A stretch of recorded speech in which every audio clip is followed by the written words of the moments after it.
rabshado ka dhacay maanta magaalada Laascaanood galikii dambe oo dhex maray ciidamada dawladda hoose ka amar qaadanaya iyo shacabka magaalada Laascaanood iyadoo ciidamada booliisku ay soo qabteen qaar kamid ah bulshada magaalada Laascaanood waxaana ka hadlay odayaasha iyo waxgaradka magaalada Laascaanood oo cabasho ka qaba dawladda hoose ee magaalada Laascaanood waxaana hadaladoodii kamid ah sida tan cabasho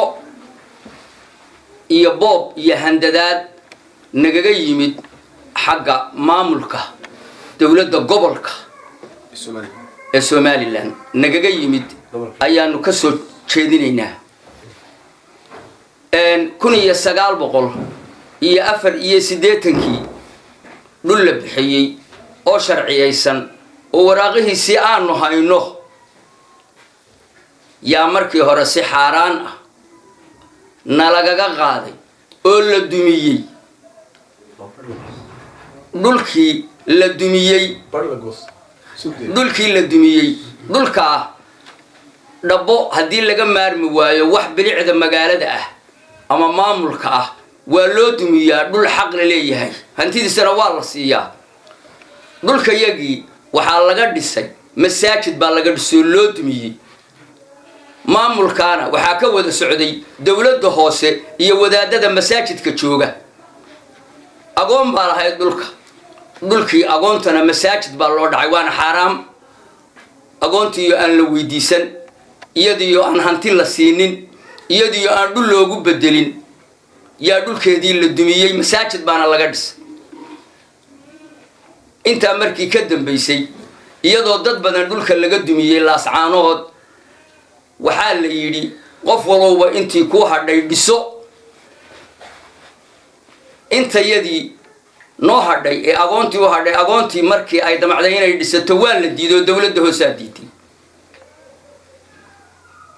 sidii horena waxa ka wada socda masaajidka Ramadaan dadka haysta iyo dawladda hoose maayarka magaalada yaana ka madax ah waa loo ashtakooday waa u tagnay wuu noo diiday markuu noo diiday waxaanu u tagnay taliyaha qaybta booliska aanu shalay u tagnay waxaanu doonaynaa in dhulkaana la arko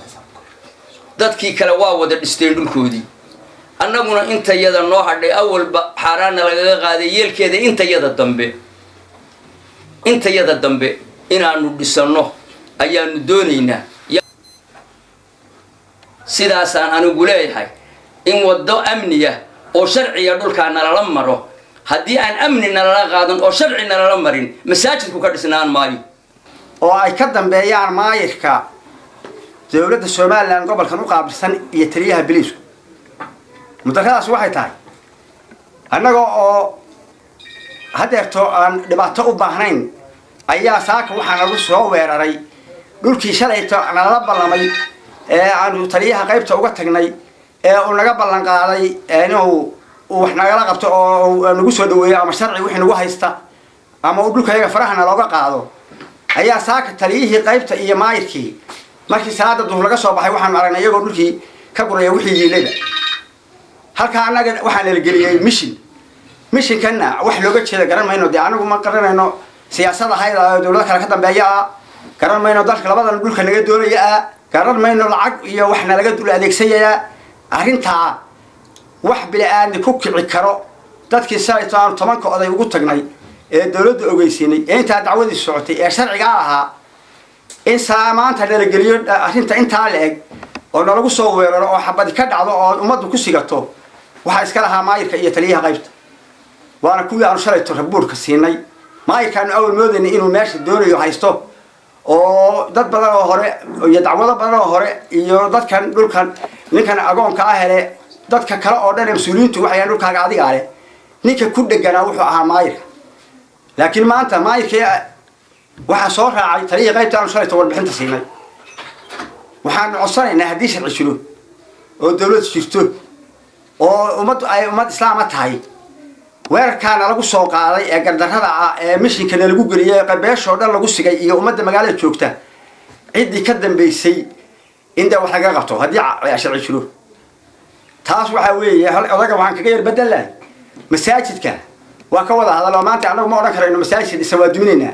laakiin masaajidka culimada masaajid kale iyo iyo agoonta guriga lihi way heshiiyeen intaa inay aan masaajidkuna waxba ku darsanaynin dhulkoodana inta ka hadhay ay dhistaan heshiis bay taa ku ahaayeen sidaa waxaan ka haynaa inunkii agoonka ee beesha meel booska lahaa marka hala dumiyo masaajidka anigu odhan kari maayo masaajidkan hala dumiyo laakiin masaajidku meeshu ka dhisay yahay dee wacdaana ummadda dhan waa taqaana hil casan waa yaqaanaayo waa meeshii xuseen axmed cabdigadaawe waxaan leenahay arrintaa waxaan ka codsanayaa madaxda sare ee dowladda ilaa iyo heer madaxweyneba ha gaadhee in laga qabto wax degdega waxaan ku darayaa in yaroo kale dhulka ay hadeer boobaysan qoladan dowlad ay haysataa gobolka haysataa ay boobaysa xoogga ku haysato ee khasabka ku haysatay shalay laga leeshiiyey haddana hadalka lagu waday waxaa kamid a dhul kale oo isna magaalada kamid a oo ay beeshu leedahay marka waxaanu aragnaa inay attack tahay beesha ay weerarayaan oo ay dhulkeeda weerarayaan dhul fara badan oo kale oo ay beeshu leedahay bay si gaargaar u fiirsanayaan meeshan kaliya ma meeshan waxa weeye waa dhul yaro waa laga wada hadli karaa shalayna waa laga wada hadlay dawladdu waa wixii shalay aan u tagnay waan ka hadalnay wada hadal aan ka samaynay bay yiraahdeen meesha aanu shalay isku ogeyn wada halkaan ka samayno saaka ay waxay ku soo qaadeen weerar ku soo qaadeen ugu carari jiray markaas bal carar la garan waay waxaanu arki jiray ama maqli jiray ama ku shaqayn jiray dawladda oo lagu cararo oo dadka shibirka iyo dadka qalgaabka iyo qofka filmada wada wax ka qabataan arki jiray waxa ayaan daro weyna dawladii dalka amnigii dalka ciidankii dalka oo isagu dadka shicibka ha weeraraya oo hatiisi ka qaadaya oo ku haysta oo filma iyo dhibaato barta ka sameeyay meesha nabadgelyo iyo aslaaxin iyo dadka aqal xumaalaha iyo reebadiyo kala qabso oo ka gali lahaa hawsha isagu iyo filmada wada dhibaatada wada nabadgelyo laanta wata muuqata marna aan ahayn labana ahayn saddex jeerna ahayn iskaba socotaba